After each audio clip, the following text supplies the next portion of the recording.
So it's actually the middle of winter here in Canada, but we've had some really gorgeous days lately that make it feel a little bit more like spring. So I thought that I would do a spring project and hope that that brings some more sunshine. I've just filled mine with grasses for now, but you can fill yours with color with flowers from your garden. When I ordered my test tubes, I actually ordered a box of like 80 because it was the best bang for my buck. So I will definitely be making some more test tube vases or other projects. So if that's something that interests you, make sure you hit that subscribe button. My vase is 14 inches long by 5¼ inches high, and I'm using wood that is 3¼ inches wide by 3/4 of an inch thick. Before we get cutting, you need to turn your saw to 45 degrees and cut your first end. Rather than flipping the saw blade back and forth to make the next 45-degree cut, I'm going to flip my wood.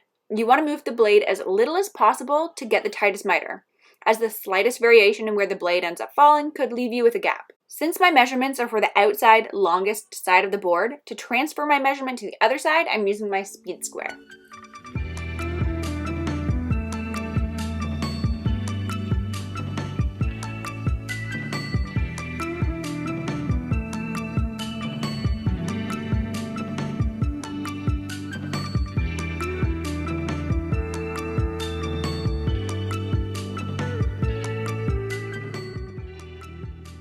And again, mark your measurement and carry it over 45 degrees to the other side.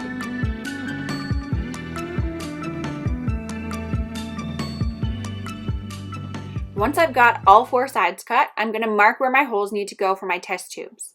First, I marked the center line across the board, and then I made my marks 2½ inches in from either side, and then marked the rest of the holes 2¼ inches apart. Once my holes are drilled, this will leave 2 inches on either end with 1½ inches between the test tubes. I'm using 1-inch test tubes, which I've linked to in the description below, so I'm using a 1-inch Forstner bit in my drill press to make the holes.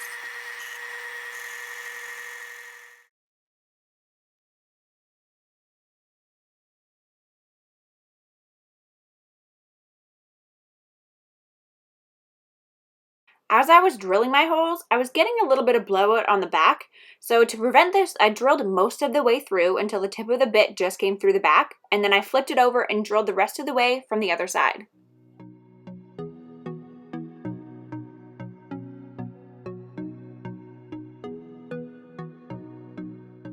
The holes where I drilled in from the front and the back had no blowout compared to the first 3, so I definitely recommend doing that.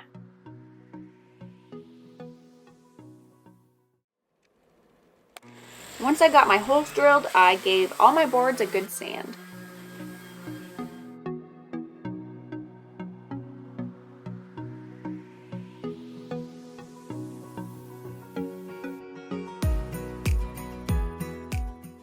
I could use brad nails to help keep things in place when I'm assembling it, but they don't really offer much strength and I'd rather not have the holes to fill, so I'm using tape to hold it together until it dries. I'll be using wood glue to assemble my vase.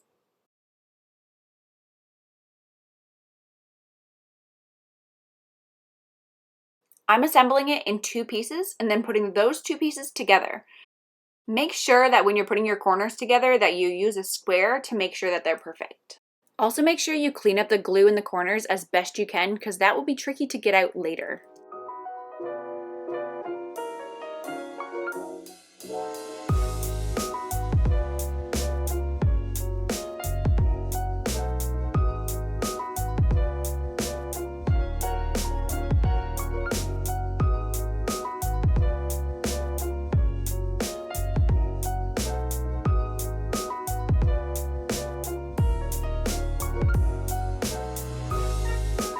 It's all dry, you can perfect your corners if need be by using a screwdriver and running it along the outside of the corners.